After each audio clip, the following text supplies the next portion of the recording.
தமிழ்நாட்டில் கோடை விடுமுறை முடிந்து பள்ளிகள் இன்று திறக்கப்பட்ட நிலையில் மாணவ மாணவிகள் உற்சாகத்துடன் பள்ளிக்கு சென்றுள்ளனர்.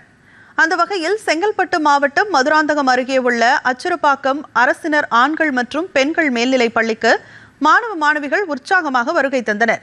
அப்போது ஆசிரியர்கள் மாணவர்களுக்கு ரோஜாப்பூ மற்றும் இனிப்புகள் வழங்கி வரவேற்றனர்.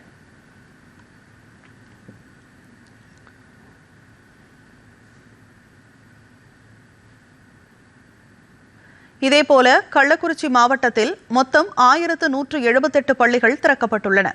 சின்னசேலம் அருகே உள்ள நயினார்பாளையம் அரசு மேல்நிலைப் பள்ளிக்கு வி. மாமந்தூர், கருந்தாலக்குறிச்சி உள்ளிட்ட 20க்கும் மேற்பட்ட கிராமங்களிலிருந்து சுமார் 700க்கும் மேற்பட்ட மாணவ மாணவிகள் பள்ளிக்கு வருகை தந்தனர்.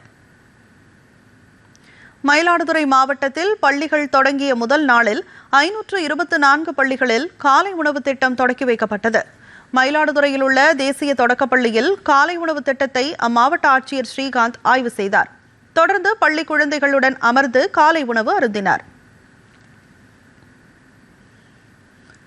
திருப்பூர் ஜேவாபாய் மாநகராட்சி பெண்கள் மேல்நிலைப் பள்ளிக்கு முதல் நாள் வருகை தந்த மாணவிகளை பாதுகாப்பு பணியில் ஈடுபட்டிருந்த போலீசார் மற்றும் ஆசிரியர்கள் இனிப்புகள், ரோஜா பூக்களை வழங்கி வரவேற்றனர். தொடர்ந்து பேண்ட் வாத்தியங்கள் முழங்க பள்ளிக்குள் ஊர்வலமாக அழைத்து சென்று மாணவர்களை அவரவர் வகுப்பறைகளில் அமர வைத்தனர்.